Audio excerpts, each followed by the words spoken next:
Annette, count us in. All right. It says we're live. I can't see us on the screen yet, but generally, like I said, it's catching up, so we're probably on. Okay, so I'm going to welcome everybody back to our regularly scheduled programming. This is exactly why I gave the speech at the beginning of this meeting about technology. We lost Annette. It was terrible, but we have her back now. We've got everybody back. So we'll go back to Jason. I apologize. You were right in the middle of sort of giving us some stuff and we had to log out. So what else did you have? Nothing else, Jen, really. Okay, so I'm sorry. You know what, Merv? I think you were the one that was speaking. You drove Augsburg today, correct? Yeah. Okay. Okay, and what was your feeling on it? Well, I was looking, where's the problem? As I say, one of the tests that I like to do is take your hands off the steering wheel and see how far you can go. Or how are you fighting going around the curve? So then with council's permission, the email was written to Annette. Council was just CC'd on it.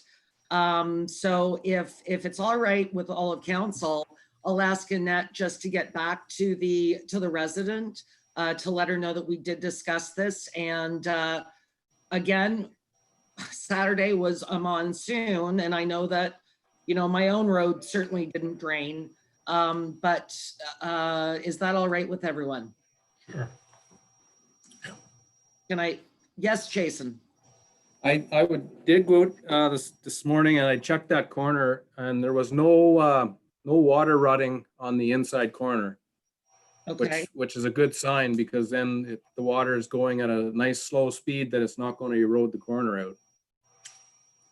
It's a good point. So that's a good thing. All right. Yeah.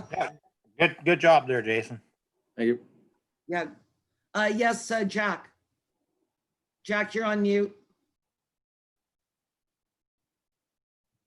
The only other question that I was worried about, or that I had concern about, did you address the issues she had about the flag person, individual, Jason?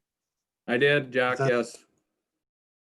That's a major no-no, that's for sure. Exactly. And I dealt with that right when I heard about it. Okay. Yeah, that's not acceptable. Sorry, No. I did forget that portion of the email. I don't have it in front of me. I was just going off my notes. All right, did anybody have anything else for Jason? And we're all good. Jason, you're okay if Annette gets back to the resident? Yes. And we just, staff directions okay, Annette? Yeah, that's fine. I didn't miss anything when I disappeared, right? There was no other direction that was given. No, I shut it down. As soon as I saw Brent is now the host, I realized it came up right away and you were gone. So I put my hand up and everybody stopped. Okay. Even though we had Sandra, I figured, yeah, you needed to be in on this meeting. And I was worried as the host that even Brent might have shut us down. I don't know.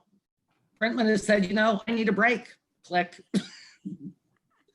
All right, that's great. Thank you, Jason. Appreciate it. And appreciate your information on something that came up again late last night. I really do appreciate, and I know that we all appreciate it when we can sort things out quickly as opposed to waiting, 2 weeks or 4 weeks for another meeting. And I think that we've heard some information from you and from our CIO that's very important. So thank you for that. Okay, perfect.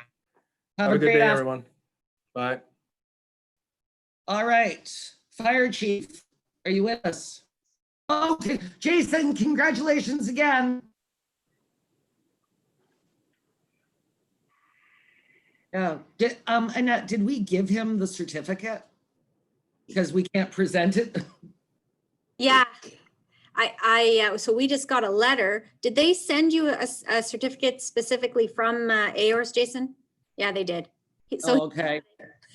Okay, so. do you have it in your office? Can you show it to us? That's right. He can't find it on his desk. Okay, all right, next time. All right. Well, no. All right. And we'll move it to the fire chief. Go ahead, chief. Hello, everybody. Can you hear me? Yes. Yep. Okay, video or audio is on. Good. So, looking at our call rate, there's nothing remarkable there. We're trucking right along. We'll surpass 2018, I imagine for sure. I'm not sure about last year's calls, but things seem to be reasonably normal as far as call rate goes. Personnel. So I've got a recruit class of 4 people right now that are starting their initiation tonight, which is good news.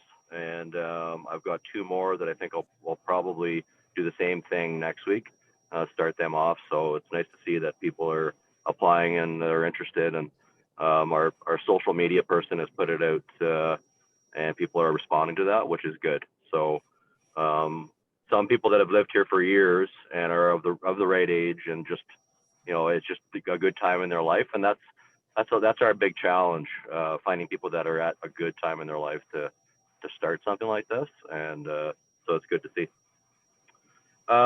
We have a ladder, a 35-foot ladder has to be replaced at Station 2 up in Plymouth, so that's happening tomorrow. The rest of our equipment has been inspected and certified and whatnot, so we're all good to go. This was the last thing for this year that had to be replaced. So the company's going to do it and reconfigure the ladders on the truck up there, because that size of a ladder is extremely heavy, and the way it was actually fastened to the truck wasn't very safe. So they're going to take care of that and fix that up tomorrow. So I'm looking forward to that happening. I wasn't sure how much I got into the COVID portal as far as it being shut down or deactivated last council meeting. I know it came towards the end of July, the email came. I'm not sure what the rationale is behind that, because the province it's been pretty consistent with 100+ cases every day. So a decision was made by, I guess, the Ministry of Health to actually shut down access for first responders for that portal. So like I said, I'm not sure the rationale behind it. So if we have an issue where somebody does get sick, we won't be able to use it. We just have to go through the normal 14-day quarantine and self-isolate and be self-aware of how we feel. So that could have, I'm not sure what was involved in making that decision. So everybody probably knows the level 1 ban was lifted.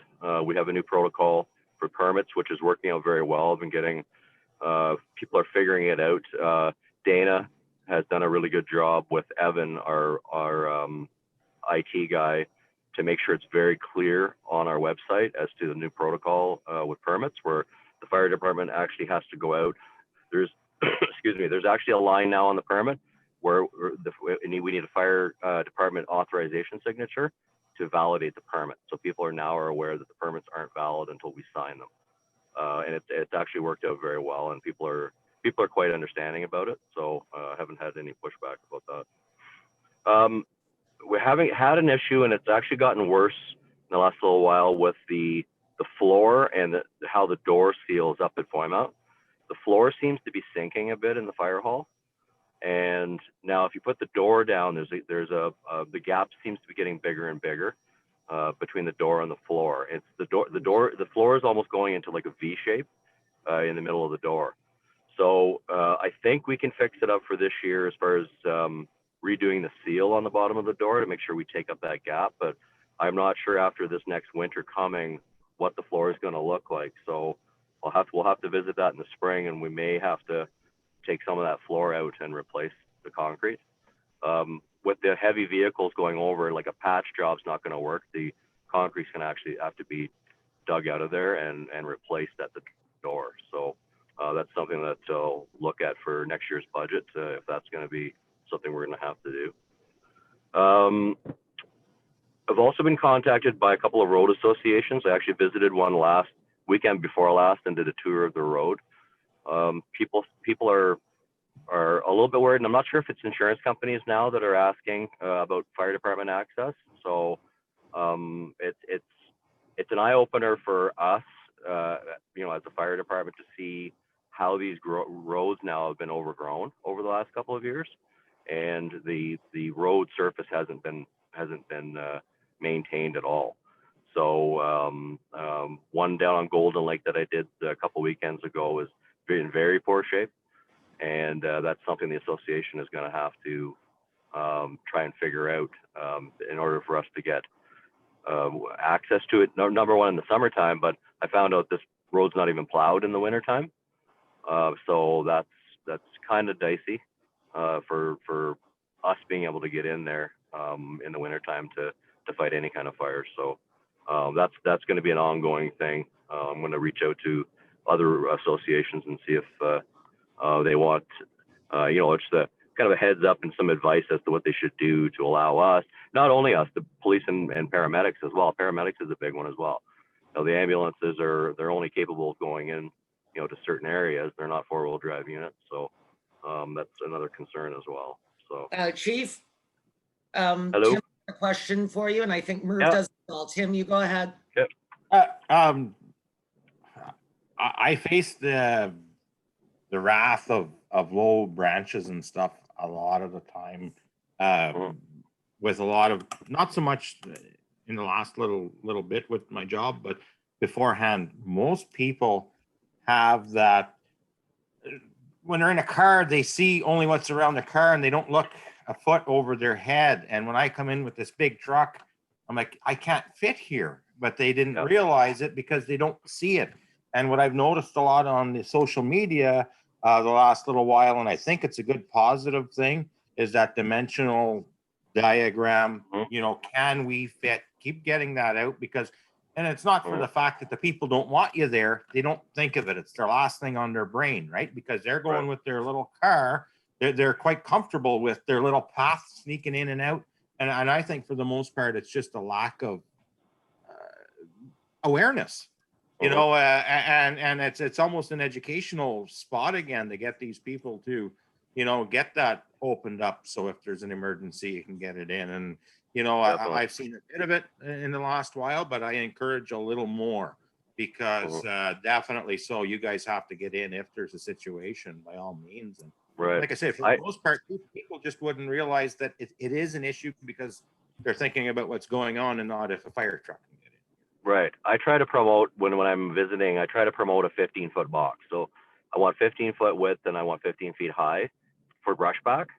So if people can sort of, and that also, see, if you're going in with your log truck, you may be the only person going in and the only person coming out at any given time. Sometimes we have to pass vehicles, right? If we're doing a water shuttle and whatnot. So I kind of like the wider the better. If we have vehicles. You're asking a lot, Jay. You're asking a lot, Dave. I know, but and a lot of it is not heavy brushing. A lot of it's just small limbs and stuff that's encroached onto the roadway, right? Hitting the windshield, hitting the mirrors, hitting everything else. Absolutely. And our radio antennas and our equipment on top of the vehicle and whatnot, right? So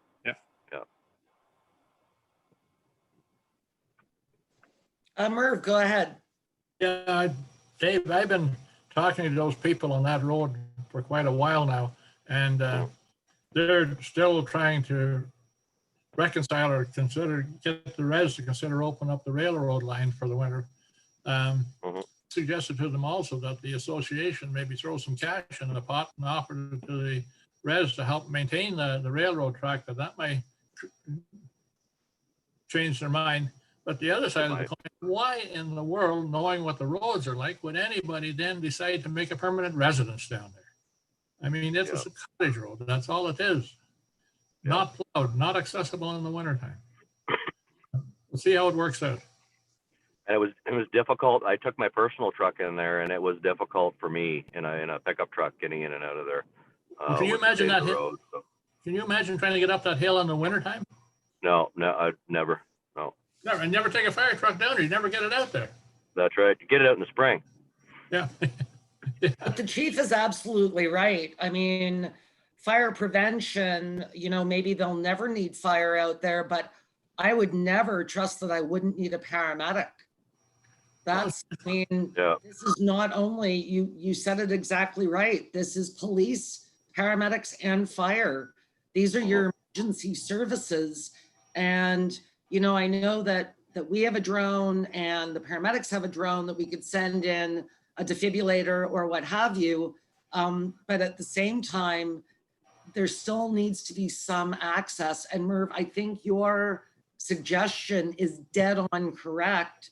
I know that a lot of these private roads and roads with very few people on them have gotten together to pay for brushing back, for a little more gravel, just to make sure, obviously Dave goes out, the chief goes out to these roads and says, listen, we need you to cut back another 2 feet. And I couldn't agree with Tim more. It's also the canopy over the roads that can be an issue. And if we're willing to provide that service and give some advice, I think that these road associations should certainly heed the advice. But your idea is dead on correct. Is there a way for us to partner with the Algonquins of Pequotkingon to make this a safer in and out for emergency services as well as our residents? Aside from the emergency situation, as I explained to them, if you get a winter of heavy snow, they're going to want to get in there and shovel off the roof. How are you going to get there? If you winter of slice, I've seen them down here in Sleepy Hollow, and the winter of slice, they may want to come in for Christmas. I mean, so it's everybody's advantage that everybody throws some money in the pot. Right. Yeah, and the message I send to them is that we will always find a way to get in there under reasonable circumstances. And if the road's not winter maintained, or even in the condition it is now, it's going to be very difficult. We will make our best effort, but we have physical limitations as well.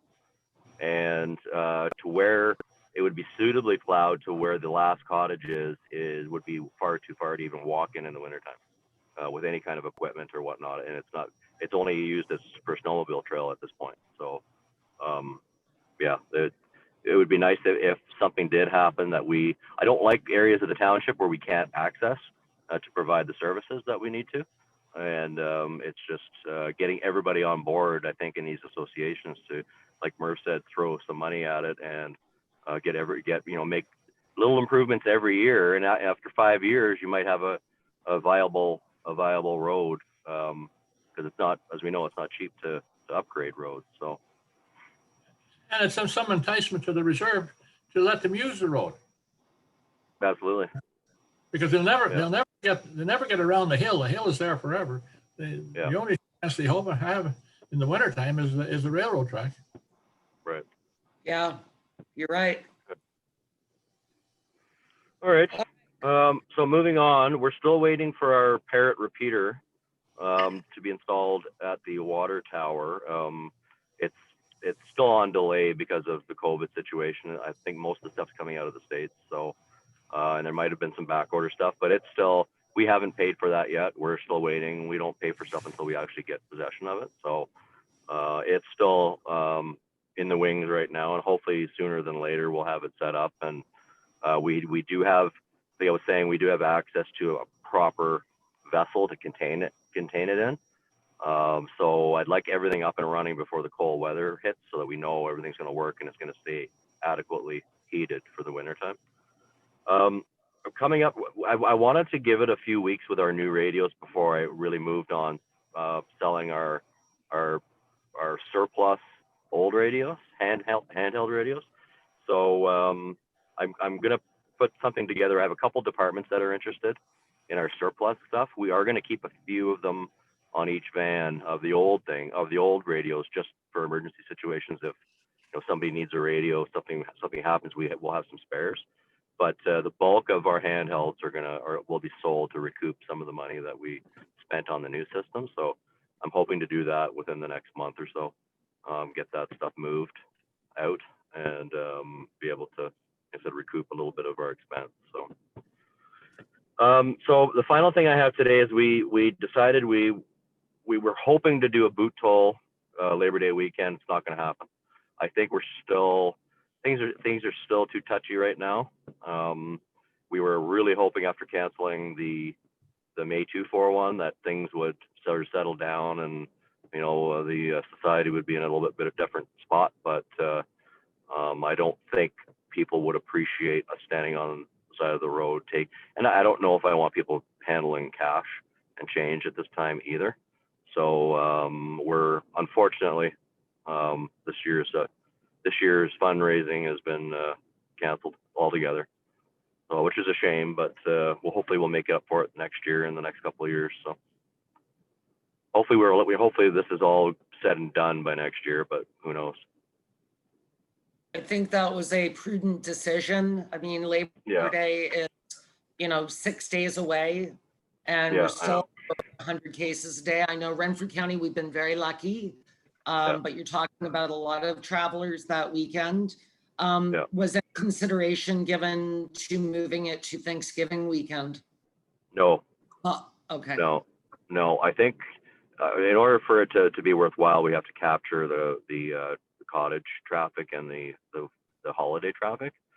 I don't think it would be worthwhile, and I think this is going to go well into probably into the beginning of next year. If we still have an order from Renfrew County Health Unit about masks, and we're not seeing numbers that are down in Ontario yet, like really. So if we're still consistent and above 100, I don't think we might be like that for another 4 months, right? So I think it's just put it on the back burner for now, and we'll revisit it next year. Hopefully we can do it. Okay. Does anybody have anything for the chief? I see none. Okay. Thanks, chief. Thank you.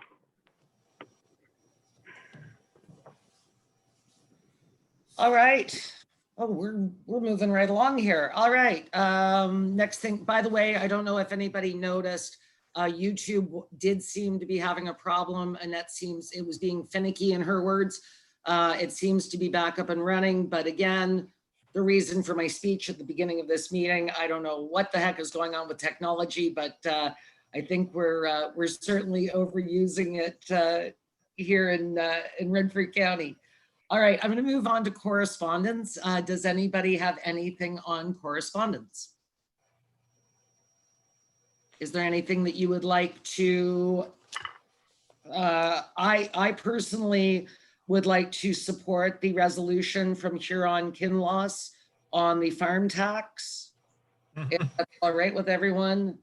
I think that everything else we've kind of done. Thank you to the Golden Lake Property Owners Association. This was an ask of their new president. So congratulations to her on her appointment. They would like to send us the GLPOA updates. I think they do them quarterly, if I'm not mistaken. So that's really nice that we're getting those. And we will be talking about the VTAC. Sorry, Annette's giving me the heads up about beaver tails. I'll get there in just a sec. Hang on. But I think that basically everything else, the COVID funding, long-term care homes, I think that we have done these. The one thing I was going to say, and I forgot at the beginning, and I apologize to the CAO, the aggregate resources number 5 can be taken off new and unfinished, because a lot of those regulations came into effect today.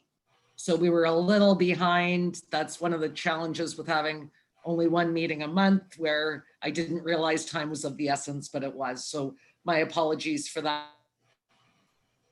Yes, and beaver tails, Annette, would you like to speak to that? Sure, I can. And the farm tax resolution, just a question, do you want that brought forward at 5:30, or do you want that at the September 22nd meeting? I think we have, Since we did our delegation at AMO, which I'll speak to in a little while, yeah. What's your feeling on it? I don't think things are going to change between now and the 22nd. Good enough. I just, whatever you think. Okay. Yep, that's fine. Okay, that's fine. So I'll have that ready for the 22nd. And I did remove the aggregate one from council, but I guess I missed it on committee. So the Beaver Tails, Kevin did actually go door to door, and he did speak with all of the adjacent property owners, including ones across the street, to, you know, sort of discuss it with them. And yes, the only concern that they had, they were very happy that, again, it was raising money for the community, going to the Legion this time.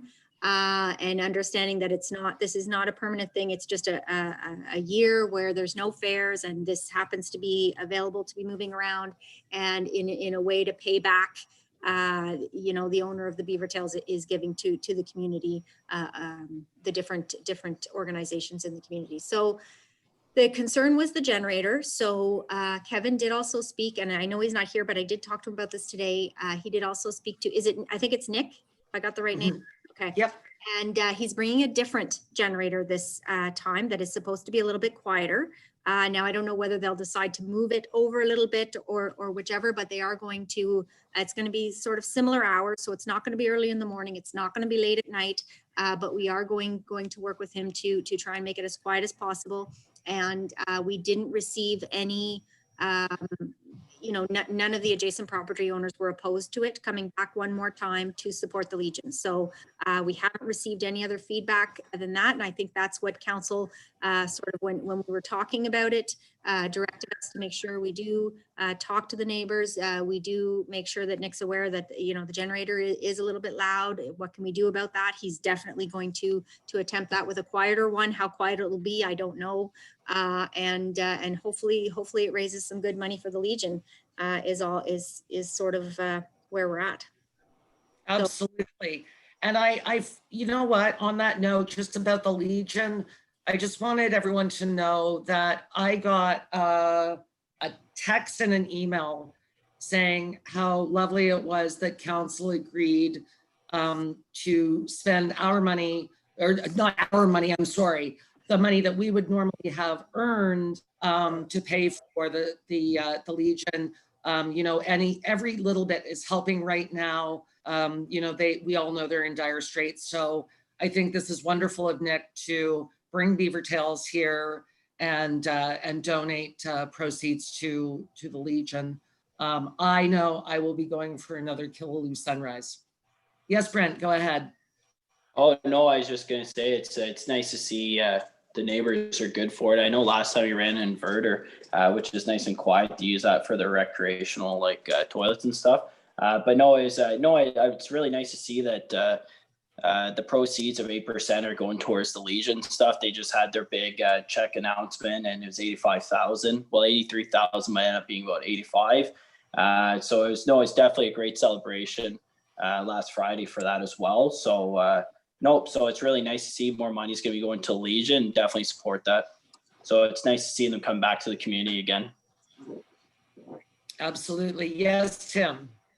I don't know if I should wait till Kevin comes in or what, but it's been a little bird in my head, so to speak, for the last little bit when we've had to talk about, you know, vendors coming in. Is it possible to go throughout Bonnechere Valley and pick out some spots and discuss? I don't know if it's a ask driven type of situation, but if we had some spots where things are good to go with a vendor in this situation, these are uncharted times, you know, in the last few months or since March with the COVID-19 issue, and people haven't been able to get to fairs, like you said.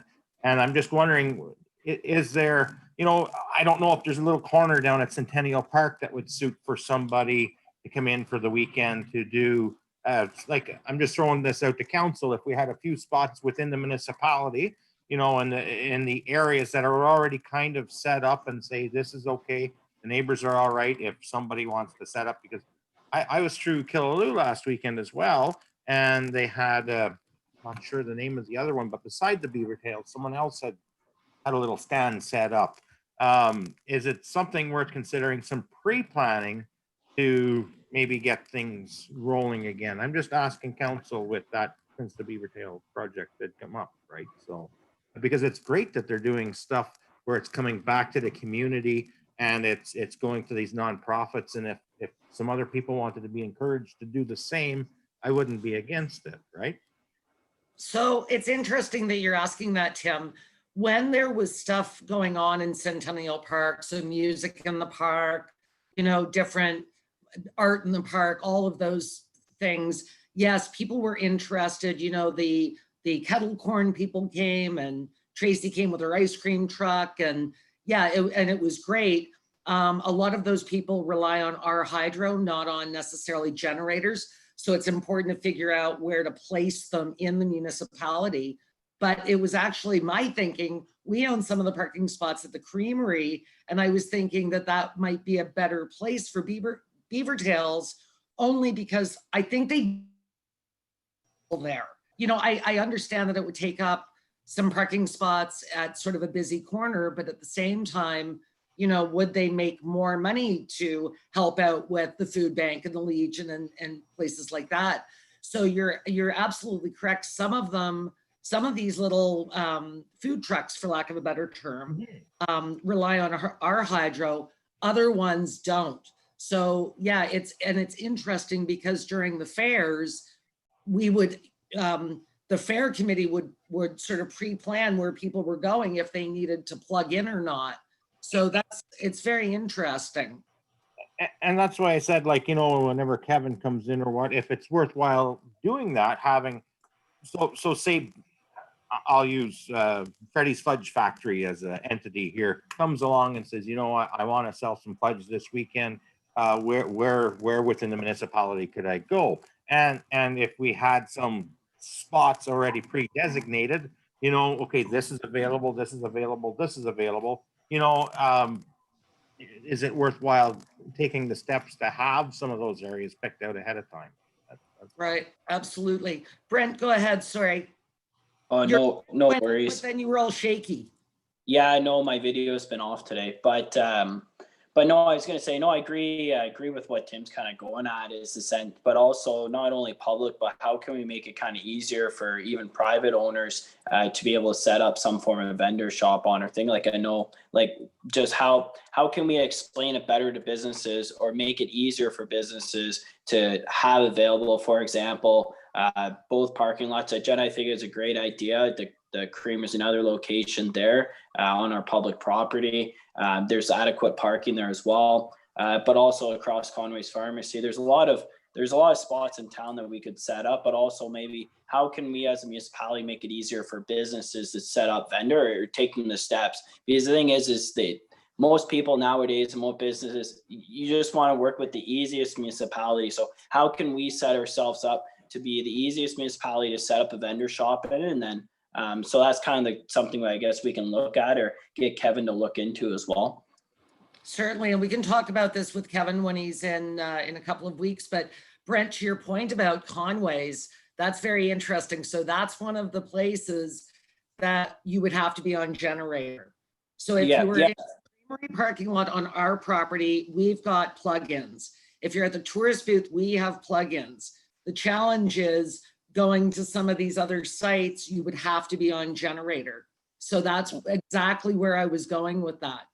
Well, a lot of them run off, like, it's just same as like all your weddings, you have the fancy toilets and they run off the inverter all day. They're somewhat quiet. And even like the Beaver Tails, like they're running off the inverter, same as anywhere. Generally, our supply of electricity won't be enough to support a lot of the businesses that would be coming. But no, like, but as I said, just whatever we can do as a municipality to make it easier and more attainable for business to come here, just simplify it and what we can do. That's really where I'm going at, be it private or public property. Yes, Tim.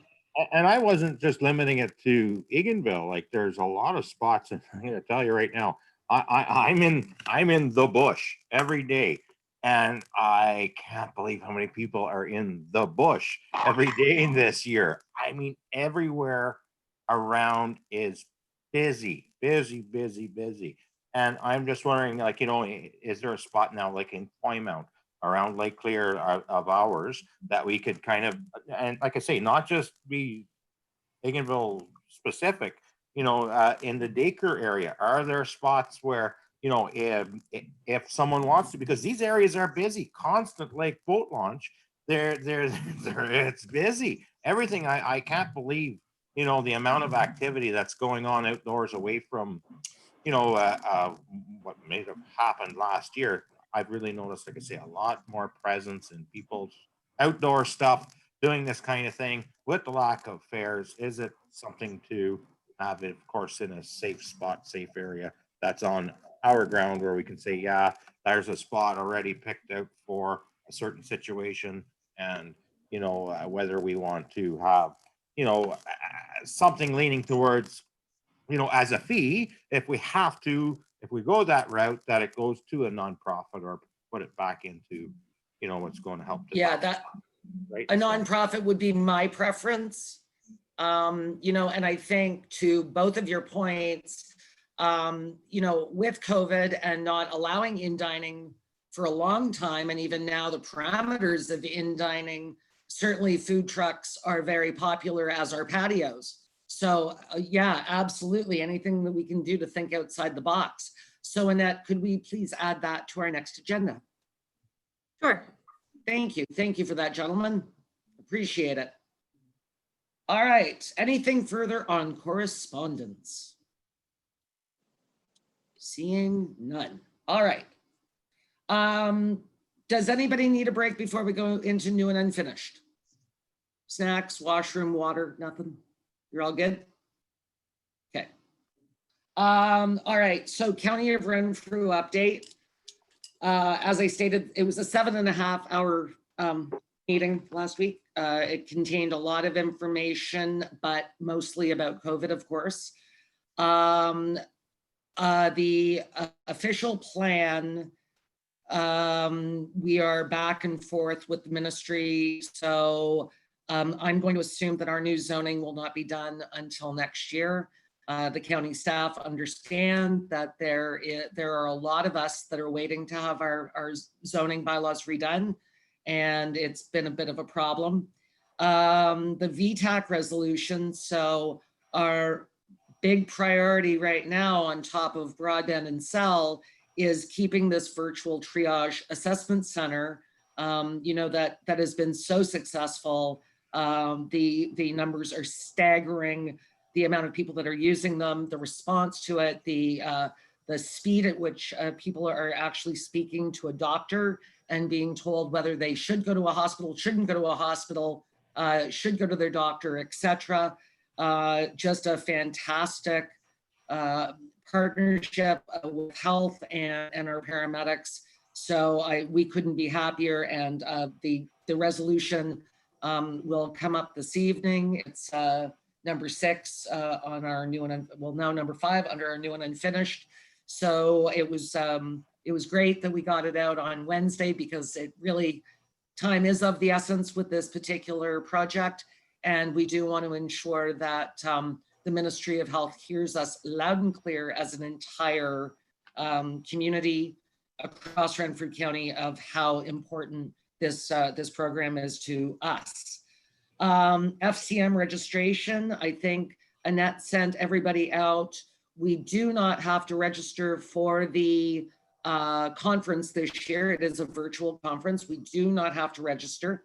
However, you do have to register to vote. And we do have Glenn Doncaster, the Reeve of Deep River, who is running for a board seat. I would encourage all of you, I believe you have to register by, is it Friday, Annette? I can look it up. Sorry. It's on anyway, it's in your correspondence. And then voting takes place the end of September, beginning of October. So I signed up for it. Literally, it took me like 30 seconds, easy peasy. They sent me my registration information so that I can vote for Glenn. Having a member of Renfrew County sitting on all of these boards, whether it be AMO, Roma, FCM, the Eastern Ontario Wardens Caucus, it's extremely important for lobbying on our behalf. So Next Friday, September 11th is the deadline. Oh, September 11th. That's right. Sorry, I did know that. And it is in your package, guys. And Annette, you sent the link to everybody? I did, yeah, today. Thank you. So all you have to do is click on the link and fill out the form. It's easy, easy, easy. Yeah, we are actually also in the midst of changing how we do budget at the County of Renfrew. This will be very interesting, an initiative brought up by Brian Hunt and very much the way we do our budget, where it's in Bonnechere Valley, where it's a living document. And as we change things, Annette changes them immediately so that our budget reflects as we go department to department. What this will mean is every committee meeting, it will be a living Microsoft Excel spreadsheet, and Mr. Foss will be able to change the numbers on the fly. I certainly hope this works. I know it works with us. I hope it works with 17. Oh, guys, give me a sec.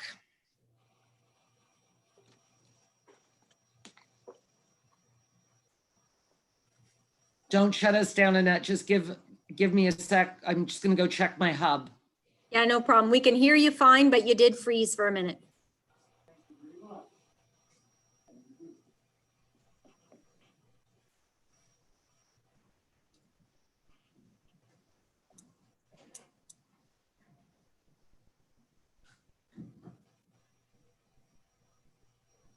I was just recording because I didn't think YouTube was working properly, but it is working fine. We were back up to the 7 that we were watching originally, so. Okay, well, my hub is up and running, so I don't know what just happened there. Okay. So yeah, so again, just very interesting the way we're now going to do budget at the county. I believe that for those of us that aren't as maybe budget inclined as others, I think that this is going to make it much easier, much more fluid, and will allow committee over committee to make stuff happen. So that's all I'm going to give right now. There were some things that are going back to committees that I will report on after county council next month. A lot of it has to do with the official plan, of course, and a lot of healthcare initiatives. So I'm going to leave it at that for now, because I could probably go on for hours, and some of the information that I give you might not be correct after committees that stuff was sent back. So very, very interesting county council meeting, and that's that for the County of Renfrew for now. And now I'm going to move on to AMO. If you just bear with me here, guys. Got 2 different books in the works here. So Annette and I did attend AMO. I am pleased to say that we have 3 members of Eastern Ontario on the AMO Rural Caucus. That's Peter Emo, Robin Jones, and Krista Lowry. Krista is from Mississippi Mills, and Robin is the mayor of Westport and the former warden of Leeds and Grenville. So very excited that 3 of the 4 members of the Rural Caucus are from Eastern Ontario. Annette and I, with Abbotston, Bromley, Whitewater, and North Algona Wilberforce, had a delegation with Parliamentary Assistant Pettipies from Ernie Hardman's office, the Ministry of Agriculture, regarding the farm tax. There were some technical issues that morning. Instead of 15 minutes, I think we got about 7. It was very difficult, and Mr. Pettipies said that he would forward our concerns on to Rod Phillips, who is the Minister of Finance, of course. I'm going to skip over a couple of things here and go, and I'll come back. But Annette and I had a delegation with the Minister of Finance's parliamentary assistant, Mr. Crawford. And Mr. Crawford, just so you're all aware, our MPP, John Yakubuski, joined us, which was lovely of him. And I will tell you that Mr. Crawford was extremely interested in what we had to say. He had done his research prior to our delegation, knew all about Bonnechere Valley. I used it as a thank you so much to Annette for furnishing me with a lot of statistics. You should have seen me trying to parse it into 10 minutes so that Mr. Crawford had 5 minutes to ask questions. So thank you to our CAO. But using Bonnechere Valley as sort of a typical small municipality in rural Ontario with a small village center with a rural component, we were very honest. We do not have a lot of ag here in Bonnechere Valley, but certainly our partners in Abbotston, Bromley, Whitewater, the numbers are staggering. North Algona is sort of the same place we're in at about 6.2%. But again, it is taxation money, and so we were there on behalf of Bonnechere Valley. We were also there on behalf of the people that went to the Ministry of Ag with us. We also had a delegation with the Ministry of Infrastructure. Wait a minute, I think I got that wrong, Annette. I did, didn't I? Sorry, my apologies. The Ministry of Finance was not Steve Crawford. The Ministry of Finance was Mr. Cho. My apologies, yes. Sorry, they were both very engaged though. I mean, they were very engaged. When I did my notes, I swapped them out. So yeah, we had an amazing, sorry, Mr. Cho he's also a parliamentary assistant to Rod Phillips, and was very interested in what we had to say. My apologies. Minister Crawford was the Ministry of Infrastructure, and we spoke with him about our infrastructure deficits, and very cheekily, again, brought up the local share, which is the 1% on the HST, or how are we going to satisfy our infrastructure deficit? I am very embarrassed that I swapped those two out. My apologies. All right. So going back, the Premier, of course, announced the continuation of the partnership fund, which is good news. We were hoping for it to be indexed and increased. It will not be for 2021 at this time, but still very thankful that the OMPF is still in effect. I attended the Ministers Forum. There were 3 of them. The expansion of the 911 system with regards to cell phones has been pushed back. They're trying to figure out how to fund this. Of course, when you phone from your landline, 911 knows where you are. When you phone from your cell phone, they don't necessarily know where you are. And you could, in our instance, you could be put through to 911 in North Bay. So an upgrade of 911, but they're trying to figure out how to do it. A lot of questions about mental health issues, especially during COVID. Many questions. And from a paramedic's perspective, a lot of questions regarding how the province is going to help us pay the substantial increase in the need for our paramedic service, which also again speaks to the VTAC program. Ministers Forum number 2, that's where my question was supposed to be, but it wasn't. So that's okay. The Blue Box program will not change after the transition to full producer responsibility, which I think is good. No need to confuse the Blue Box program any more than it already is. The DREO program, this was very interesting. They are now in the they're in the middle of an annual review to make some improvements, including to the percentages, et cetera, that we've spoken about on many occasions, especially during the flooding. And when it comes to the RED program, the Rural Economic Development Program, there will be another intake in the next couple of months. So that's good news too. I attended a women's forum. It was very well done. I also I went to Partners with our Indigenous Communities Forum. It gave me a lot of interesting ideas that I'd like to speak with Wendy Jocko and her band council about, and I'm sure that Wendy was involved in that as well. Ministers Forum number 3, so concerns with freedom of information requests. A lot of concerns about those. FIPA, of course. There were questions about tourism, and as we were speaking about earlier, no fairs, no Taste of the Valleys. These things do impact us. Lisa McLeod, the Minister of Tourism, Culture and Sport, spoke very eloquently about, yes, the need to get our tourism sector back, but also culture and sport. So some good information there. Broadband was the #1 priority through this ministers forum. And my question was asked, and again, thank you to Annette for submitting that.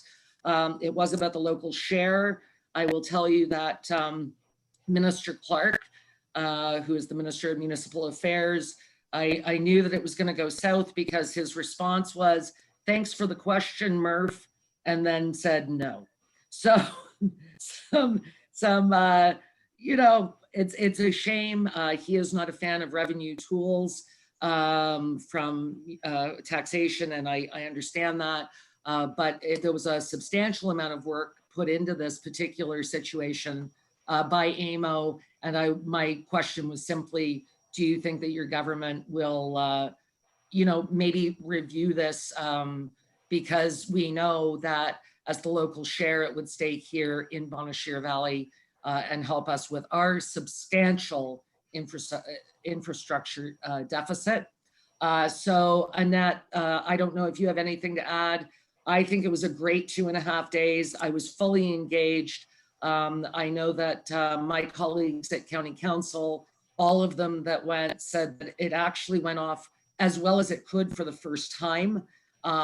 There is suggestion that if it's in London next year, and some of us cannot afford to go to London, or, you know, that's a big trip for us here in Eastern Ontario. If they would consider doing some virtual again. I got a lot out of it.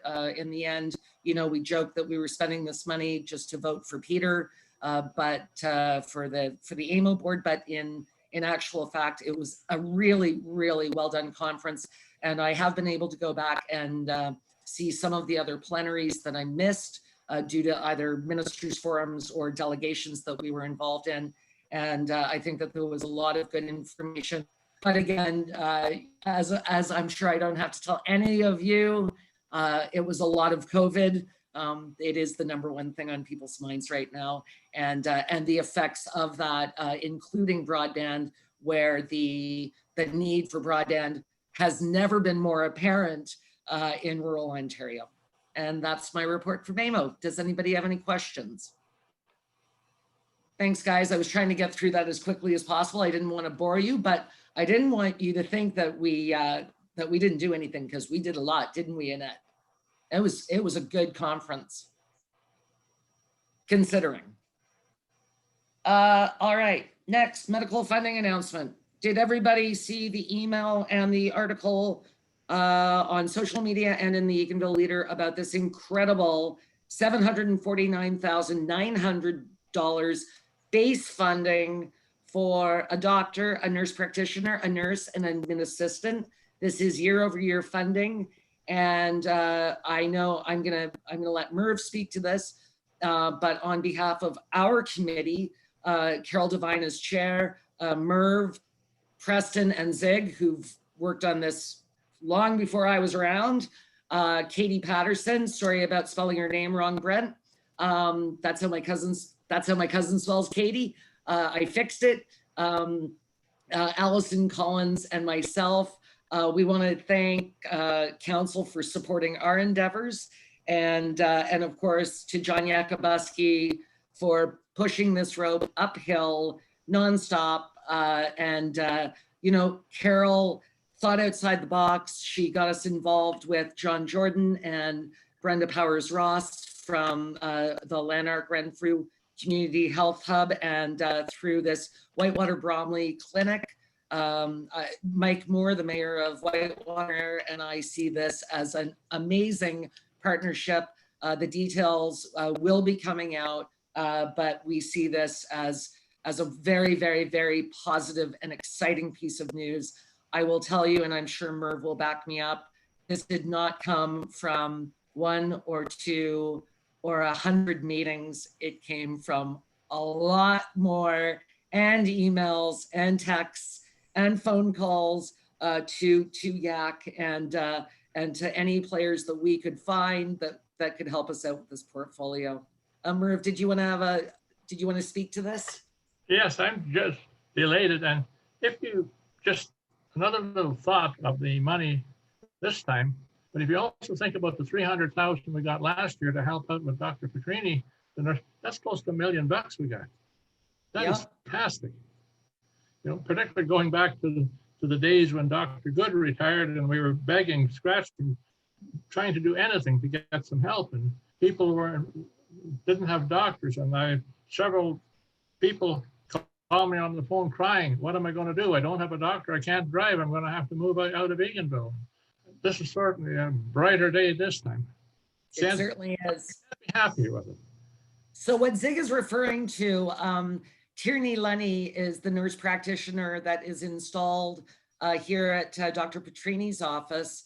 And she is also, she comes out of her group. So yes, and what we don't want to do, of course, is also lose Kathy O'Connor, our nurse practitioner at our West Champlain hub here, because we know that we have patients that are rostered in Pembroke and are able to go to NP O'Connor here in Eganville at that clinic. So I agree with you, Merv. I think that over the last couple of years, we've made strides, and I know that it must seem like a dog's age to a lot of people out there, but this did not come without a ton of work on behalf of that committee. So I think that we owe them a debt of gratitude, and it was my pleasure to be a small, teeny tiny part of it. But yes, Merv and Zig and Preston O'Grady, holy cow! Like, you guys have been working on this since. Am I wrong if I say 2004? Yeah, 2004, 2005. When did Dr. Good retire? 2006, somewhere in there. I don't know, but I was young and cute in 2004, so that was a long time ago. Yeah, now I've also and I've nothing substantial to support it, but I have a gut feel, just the way things seem to be going now. It's going to be a lot easier to work with Pembroke, and maybe we could work collaboratively as a more of a group now. Yeah, and we do have the Zoom meeting scheduled for Thursday, so I will. We can update council again on the 14th, the 21st, Yeah. On the 22nd. on the 22nd. Thank you. All right. Did anybody have any questions on that? Just, yeah. So everybody knows Katie Patterson is Brent's wife. But to just being a bit catty about it, something went through my mind was the time we talked when Smitherman was health minister, and we talked to Smitherman and talked to him about the community CHCs, community health centers, and he said, we're not making any more of those for family health teams. And I said, yes, but doctors aren't flocking towards family health teams because of the compensation. And he said, we're going to fix that. Well, the family health team became a CHC with a different name, but now they don't make any more family health teams, but they expanded the Lanark. Yeah. It's yeah, it's just under a different banner. But yeah. I think that's another very important a point that I forgot to make, is that it's quite incredible to me that during this time of COVID that we would have this kind of announcement land on our doorstep. So, you know, the timing was incredible. Could be better. Right. So we've got, the fact that we have people waiting. Yes. Yes. Just on a side note, I think maybe I've mentioned this before, that a month or more ago, Myrtle and I received a letter from Dr. Atfield that he was leaving, and everybody seen in the newspaper that he was leaving, and we're out by January 1, we're going to be out of a doctor. We got a letter last week saying, hey, and the two doctors, the husband and wife team, have taken over Dr. Atfield's practice. Don't worry. It's fantastic. Yeah.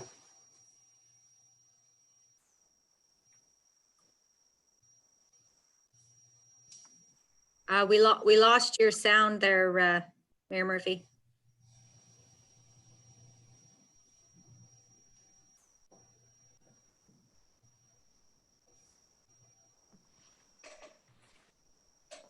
Do I have you back? Yep. Yep. I don't know why that works, but it does. All right, is there anything else on the, oh, my internet connection is unstable. Can you guys hear me? Yep. Yep. Okay. Seems good. Anything further on the medical funding announcement? All right. The support resolution for the Renfrew County Economic Task Force that's coming forward tonight. We don't have that one. The support resolution for the virtual triage and assessment center for Renfrew County. Yeah. All right. And any other questions about the FCM board elections? I expect that when we come back from break, you will all have registered. All right, so, yep, we don't have. Why is our next meeting? Because I think we changed it to the 22nd because of OEMC when we were setting the meeting dates. We did. We did. Yeah. Okay. Yes, we did. You are correct. Okay. So yes, the next meeting is, and also because there are 5 weeks, so it worked out. So our next meeting is Tuesday, September 22nd at 1:30 p.m. We don't have. Did you want to discuss after hours at the dog pound? I think you. Oh my gosh, yes, thank you for that. I breezed Yeah. right over it because I changed books. Thanks, Annette. No problem. Just very quickly, a couple of not complaints, but concerns that the people in need of somebody to go to the dog shelter or to call after hours wasn't publicized enough. So if we could just get staff to do that. I know Tammy has been doing quite a job with our transient dogs, so good on her, but people do need to get a hold of her. So if we could just, I don't know if maybe we put it on Facebook, maybe put it as a banner on our website, just something that makes it easier for people to get a hold of her. I think that one of the challenges is that they're still calling Steve Fegan's cell phone number. So if that could be made happen, that would be wonderful. But again, I know that she'll go out if she's able to be in contact with people. Okay. Did anybody have any questions on that? Seeing none. All right. We do not have a closed session this afternoon unless I'm gonna move the closed sessions to now. Annette? Oh, sorry, I was already unmuted. Yeah, if you want to do them now instead of at the end of council, that can be done because it's not like anybody can attend them. So That's sort of why I'm asking. I mean, it doesn't matter to me one way or the other. But if it's only 3:30, we've done very well today. I'm surprised. Yes, Merv. That's just what I was going to say. We've gone through this a lot faster than I expected. Why not do it? Listen, I thought that we were going to have to stop for the public meeting. I didn't know how we were going to do this. So Yes, we went through this quite quickly. yeah. Yeah, if I'm good as long as I have a couple-minute break. okay, that's Okay. good because I got to get us off YouTube. So Yes, and well, Annette, didn't you give us a closed session login?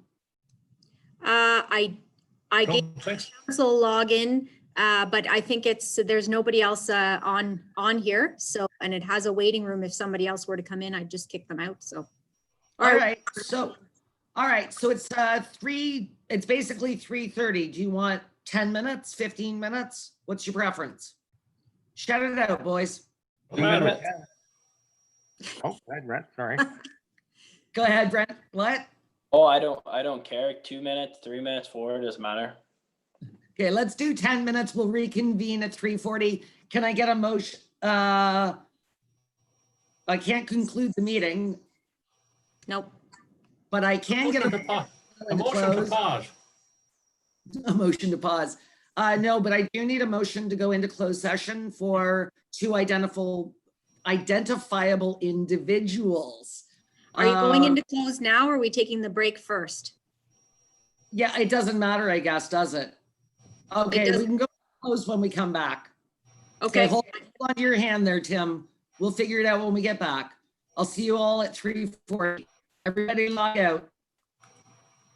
Let Tim go before somebody pulls his finger.